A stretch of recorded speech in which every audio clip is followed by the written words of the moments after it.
What I wish I knew at 16 instead of finding out at 30? Soda's doing more harm than you think.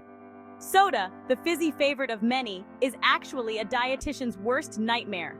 According to Jean Bana, a registered dietitian and nutrition professor, soda is the #1 ultra-processed food to avoid. Why? Simple. It doesn't have any nutritional value. Loaded with sugar, additives, and other ingredients you wouldn't find in your kitchen, soda's a recipe for disaster. It provides empty calories, which means you get a sugar rush and then crash, feeling hungrier than before. This can lead to overeating and eventually weight gain. But that's not all. Regular soda consumption has been linked to serious health issues.